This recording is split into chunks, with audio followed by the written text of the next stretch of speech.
दोस्तों आज मैं जो टॉपिक आप लोगों के लिए लेके आया हूँ वो है minimum and maximum distance between two columns. मतलब हम जो रेजिडेंशियल बिल्डिंग्स नॉर्मल अपने घर वगैरह जो बनाते हैं उनमें कम से कम और मैक्सिमम कितना जो है ना वो डिस्टेंस पे हम कॉलम प्रोवाइड कर सकते हैं। आज की वीडियो का हमारा ये मौजू है। तो इसमें दोस्तों एक चीज़ याद रखिएगा कि इसका कोई स्पेसिफिक रूल, कोई थंब रूल नहीं है। डिस्टेंस कितना रखा जाना चाहिए, कॉलम का साइज़ क्या होना चाहिए, उसमें रीइंफोर्समेंट डिटेल क्या होनी चाहिए, ये सारी की सारी चीज़ें डिपेंड करती हैं हमारे स्ट्रक्चर पे। ठीक है, ये वेरी करती हैं structure to structure, project to project, site to site, क्योंकि हर प्रोजेक्ट हर स्ट्रक्चर दूसरे से डिफरेंट होता है। इसलिए हर स्ट्रक्चर को डिटेल से उसको स्टडी करना पड़ता है, उसको उसकी लोड कैलकुलेशन करना पड़ती है, उसके लोड का एनालिसिस करना पड़ता है। और ये सारा काम करने के लिए स्पेशलिस्ट बैठे हुए हैं जो कि स्ट्रक्चर इंजीनियर्स कहलाते हैं। ठीक है, वो ये सारी की सारी कैलकुलेशन करने के बाद डिसाइड करते हैं कि कॉलम का साइज़, उसके बीच की जो स्पेसिंग है, एज वेल एज उसमें रीइंफोर्समेंट डिटेल जो है ना वो हमें कितनी प्रोवाइड करनी है। बेसिकली जो स्ट्रक्चर इंजीनियर है वो सेफ्टी के फैक्टर को मद्देनज़र रखता है और सेफ्टी कंसिडरेशन के हिसाब से ही वो सारी की सारी चीज़ें डिज़ाइन करता है। एज़ वेल एज़ वो चीज़ें देखता है इकोनॉमिकली भी हों। ठीक है, तो इसलिए ये चीज़ें साइड टू साइड वेरी करती हैं, इसका कोई थंब रूल नहीं है। तो इसमें दोस्तों कुछ फैक्टर्स होते हैं जो मैं आपको बताने वाला हूँ। नंबर 1 तो ये है स्ट्रक्चर की सेफ्टी फर्स्ट ऑफ ऑल हमने देखनी है। नंबर 2 प्रोजेक्ट हमारा इकोनॉमिकल होना चाहिए। नंबर 3 हमने इसकी देखनी है एस्थेटिक कंसिडरेशन। ठीक है, सबसे पहली चीज़ है नंबर 1 पे है जी safety.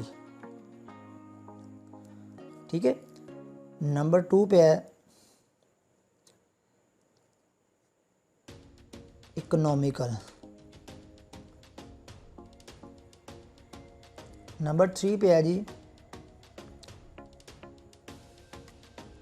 Aesthetic considerations. And number 4 पे कर लें बिल्डिंग फंक्शन।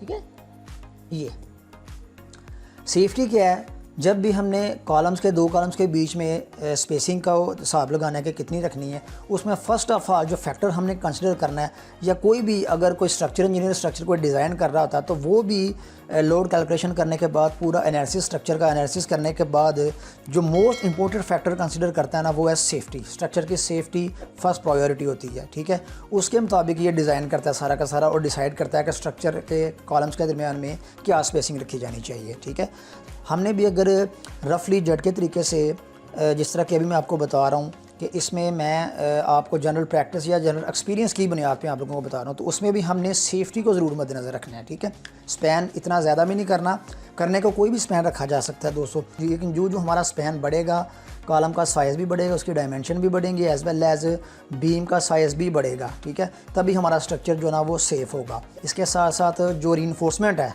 वो भी हमें ज़्यादा प्रोवाइड करना पड़ती है, यानी कि ओवरऑल हमारा जो प्रोजेक्ट है वो इकोनॉमिकल नहीं रहता। ठीक है, तो इसलिए ये सारे के सारे फैक्टर इस पे डिपेंड करते हैं।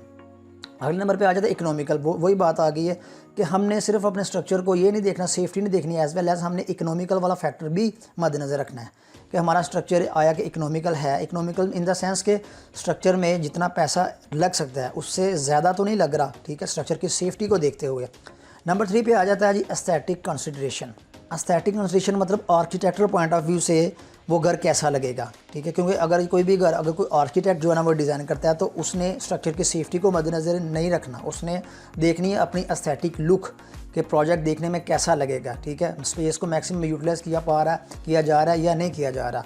सेफ्टी फैक्टर जो है ना वो उसने मद्देनज़र नहीं रखना, क्योंकि वो उसका काम ही नहीं है, वो काम है स्ट्रक्चर इंजीनियर्स का। ठीक है, इसलिए एस्थेटिक कंसिडरेशन वो ज़रूर रखेगा। इसमें छोटी सी एग्जांपल आपको देता हूँ कि मान ले ये हमारे पास एक रूम है, अगर इस रूम के इस कॉर्नर पे ऐसे कॉलम दे दिए जाएं तो इसमें आप देखें कि यहाँ पे इस कॉर्नर्स पे कॉलम का टक बन रहा है। ठीक है, जो कि ओवरऑल से जो है ना वो हमारे जो स्पेस है उसको थोड़ा सा डिस्टर्ब कर रहा है। वैसे भी देखने में भी ये चीज़ बड़ी बुरी लगती है। इसके साथ साथ अगर यहाँ पे हमको फर्नीचर या बेड वगैरह लगाते हैं तो ये कोना जो है ना वो उसको डिस्टर्ब करेगा, जिसकी वजह से हमारी ओवरऑल जो स्पेस है वो यूटिलाइज सही तरह से नहीं हो पाएगी। ठीक है, यानी कि स्पेस को ब्लॉक करेगी। इसलिए बाज़ अब ये चीज़ें डिपेंड करती हैं क्लाइंट टू क्लाइंट भी। बाज़ क्लाइंट जो है ना वो इस चीज़ को ओके करते हैं, कहते हैं ठीक है, बाज़ कहते हैं कि नहीं ये बीच में टक नहीं होना चाहिए। तो ये सारी की सारी चीज़ें इन सभी फैक्टर्स पे जो भी मैं आपको बता रहा हूँ इस पर डिपेंड करती हैं, ठीक है। तो इसलिए यहाँ पे ओवरऑल हम ये कह सकते हैं कि इसकी एस्थेटिक लुक डिस्टर्ब हो रही है, तो इसलिए यहाँ पे इसका साइज़ जो है ना उसको वो हम चेंज कर देंगे। वो हम चेंज करके क्या करेंगे, कॉलम इस तरह का डिज़ाइन करेंगे, उसका साइज़ इस तरह से रखेंगे कि वो दीवार के बीच में मर्ज हो जाए, ठीक है। मतलब अगर 9 इंच बाई 9 इंच की कॉलम रखेंगे ना तो वो हमारी दीवार के अंदर ही जो है ना वो छुप जाएगा, ठीक है।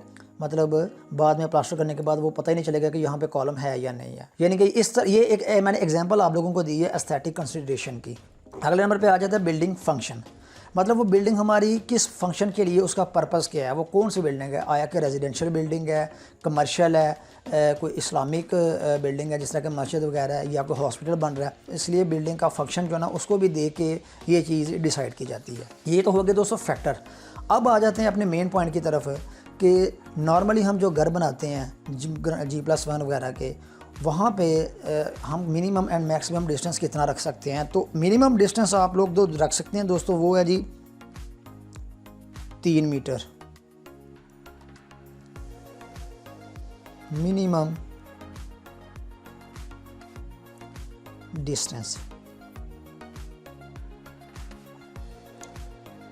और मैक्सिमम डिस्टेंस हम कर सकते हैं 5 मीटर मैक्सिमम डिस्टेंस, ठीक है। मतलब 3 मीटर टू 5 मीटर, इसको आप 10 टू 15 फीट भी कह सकते हैं, ठीक है दोस्तों। मतलब इतना डिस्टेंस हम कम से कम रख सकते हैं और मैक्सिमम डिस्टेंस हम 5 मीटर रख सकते हैं। अब ये 5 मीटर से ज़्यादा भी रखा जा सकता है और 3 मीटर से कम भी रखा जा सकता है, ठीक है। लेकिन चीज़ें वही आ जाती है जो मैंने ऑलरेडी आपको बता दी हैं। 5 मीटर से अगर हम ज़्यादा करते हैं तो हमें कॉलम का साइज़ बढ़ाना पड़ेगा। कॉलम का साइज़ बढ़ने के साथ साथ हमारा ऊपर जो बीम आएगा उसका साइज़ भी बढ़ेगा।